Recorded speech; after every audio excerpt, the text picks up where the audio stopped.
Em poucas palavras, um oferecimento da primeira igreja presbiteriana do Recife, numa abordagem direta sobre o mundo, a vida e a sociedade à luz da Palavra de Deus, com o pastor Augustus Nicodemos.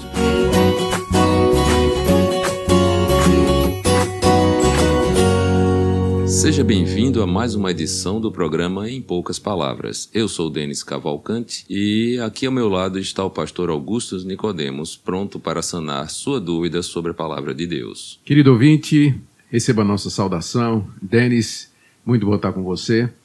E, como o Denis já disse, o nosso alvo com esse programa é, de fato, sanar as dúvidas, as dificuldades que às vezes os cristãos têm na compreensão da sua própria fé, da Bíblia, do mundo, sobre Deus. E o nosso alvo é esse aqui, ok? Então, ora por nós e já aí chama alguém ou passa o link aí do dispositivo ou do aplicativo que você está escutando o programa. Passa para um amigo, convida as pessoas para que elas possam também participar ouvindo o nosso programa Em Poucas Palavras. Temos hoje, pastor, a pergunta do George Santiago de Almeida. Bom, vamos começar mandando um abraço aí para você, George. Ele diz de onde é, Denis? Infelizmente não. Poucas pessoas colocam de onde é, onde mora. Seria bom se você mandar uma pergunta para nós, que você dissesse de onde é, que aí a gente pode mencionar aqui, não é? Localizar direitinho e fica melhor para nós. Então vamos lá. À luz da Bíblia, o que seria alma e o que seria espírito? E como se associam com o ato da salvação e condenação? Por exemplo, na salvação os dois se salvam, e na condenação, a alma é condenada e o espírito retorna para Deus? Muito bem, Jorge. Isso é uma dúvida que muita gente tem e nós vamos tentar responder aqui em poucas palavras. Para começar, a Bíblia, ela, quando se refere ao ser humano, ela não usa linguagem científica ou muito exata. O que eu quero dizer é que quando a Bíblia fala de nós, sempre fala à luz do nosso relacionamento com Deus. A Bíblia, os autores bíblicos, eles estão mais preocupados em descrever o nosso relacionamento com Deus e com o mundo e as outras pessoas do que nos dar uma visão científica da composição do homem, do que é que ele é feito, de quantas partes e o que é que essas partes significam. O que eu quero dizer é que a Bíblia se refere ao ser humano como um todo, às vezes usando a palavra alma, a palavra espírito, mente, coração, corpo. Ou seja, a Bíblia não faz uma distinção ontológica, eu quero dizer com isso, que tem a ver com o ser. Não é? A Bíblia não faz uma divisão muito clara a respeito dessas partes, como se o homem fosse assim, feito de 3 partes, ou 2 partes, ou 4 partes. Né? Na verdade, eu creio que quando a Bíblia se refere ao homem, se refere à alma do homem, ao espírito do homem, coração do homem, à mente do homem, ao corpo do homem, ela faz isso de maneira inteira, descritiva, não separando uma parte da outra. Né? Temos que lembrar que essa ideia de separação ou dicotomia entre corpo e espírito e alma, isso vem da filosofia grega, particularmente daquela dicotomia que Platão introduziu no pensamento da época entre a matéria, que seria intrinsecamente má, e o espírito, que seria bom. Nós não podemos aceitar nenhuma teoria a respeito do homem que divida o homem, que olhe para o homem como sendo composto de partes que são distintas entre si. Então, essa é a primeira observação que eu faria, viu, Denis, aí em resposta ao nosso consulente. A Bíblia, não devemos procurar na Bíblia uma descrição do homem como se ele fosse feito de partes. E a pergunta do nosso ouvinte é se essa parte espiritual do homem, que ele chama de alma e depois de espírito, qual vai ser o destino delas, tanto na salvação como na condenação? Bom, eu vou começar dizendo que eu não creio nessa distinção entre alma e espírito. Na verdade, há uma longa tradição dentro da igreja cristã que considera que o homem tem 3 partes, corpo, alma e espírito. Esse pessoal é chamado de tricotomista. E essa ideia ela foi mais defendida por um teólogo chamado Irineu, no início do período pós-apostólico. E depois um outro, chamado Apolinário de Laodiceia, do século IV, defendeu extensamente essa ideia. Ireneu chegou ao ponto de dizer que o descrente tem somente corpo e alma. E quando ele se converte, o Espírito Santo cria o espírito nele. É uma coisa para a qual a gente não tem a menor base bíblica, né? Perfeito. O homem é o que ele é desde o seu nascimento. Quando a gente se converte, Deus não cria um elemento novo da nossa personalidade, né? A Bíblia fala de regeneração, fala de novo nascimento, mas nunca de adição de alguma coisa, algum elemento novo na nossa personalidade.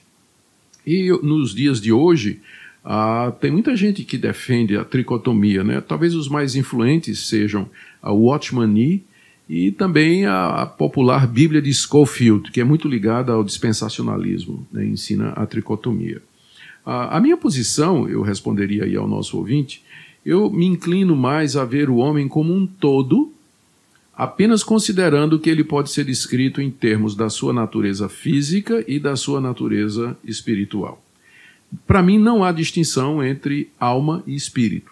Eles são a mesma coisa, são termos que a Bíblia usa para se referir à natureza espiritual do ser humano. Em distinção à sua natureza material. Eu vou dar aqui algumas evidências bíblicas, Denis, do que eu estou dizendo.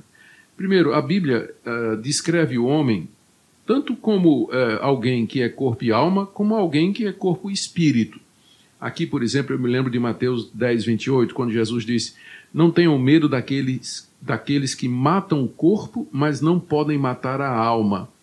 E aí Paulo diz, veja só, matar a alma.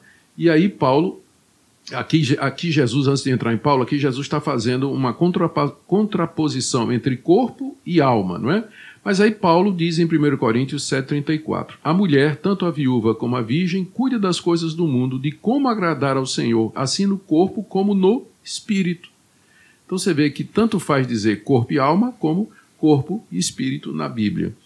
E também tem muitas passagens da Bíblia que se referem à dor que a gente sente, às emoções, tanto na alma como no espírito. Por exemplo, o texto mais conhecido é aquele de Lucas, quando Maria diz que a minha alma engrandece ao Senhor e meu espírito se alegra em Deus, meu Salvador. Você vê que ali alma e espírito são usados como sinônimos, não é? Ali é um paralelismo. Correto.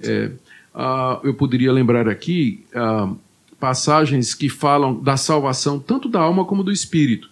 Por exemplo, lá em Tiago 1,21, Tiago diz assim, acolhei com mansidão a palavra implantada em vós, a qual é poderosa para salvar a vossa alma. Mas aí, em 1 Coríntios 5,5, Paulo diz que aquela pessoa fosse entregue a Satanás para a destruição da carne, a fim de que o espírito seja salvo no dia do Senhor. Você veja, tanto falar da salvação tanto da alma, como também na salvação do espírito. E também a gente pode lembrar que a morte é descrita como a partida da alma, tanto da alma como do espírito, do corpo. Por exemplo, aqui em Gênesis 35, 18, ao sair-lhe a alma, porque morreu, deu-lhe o nome de Benoni. E aqui, primeiro livro dos Reis, 17, 21, e estendendo-se 3 vezes sobre o menino, clamou ao Senhor e disse, ó Senhor meu Deus, que faças a alma desse menino tornar a entrar nele. Essas passagens falam aqui da alma saindo do corpo, como no momento da morte. Mas mais adiante você vê Jesus dizendo na cruz, Pai, nas tuas mãos entrego o meu espírito. Isso. Então, realmente a Bíblia não faz distinção entre alma e espírito. São expressões que são usadas para referir a nossa natureza espiritual, não é? Então, quando nós somos salvos corpo, alma, espírito, mente, coração. E quando uma pessoa é condenada, ela é condenada em todas as suas dimensões. Quando uma pessoa morre, o seu corpo, o seu elemento material, ele fica na terra e a sua parte espiritual, que é chamada tanto de alma como de espírito, ela vai para a presença de Deus.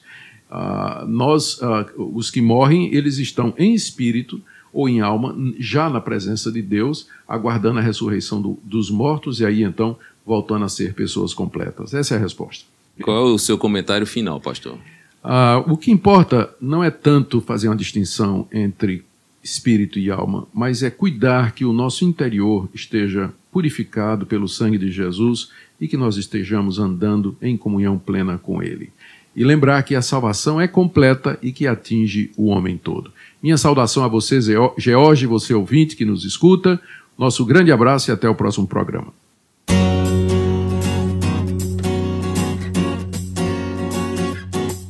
Você acabou de assistir Em Poucas Palavras, um programa da Primeira Igreja Presbiteriana do Recife. Visite-nos à Rua das Crioulas, número 120 Graças, Recife, Pernambuco. Site www.primeiraigreja.org.br. E-mail empoucaspalavras@primeiraigreja.org.br.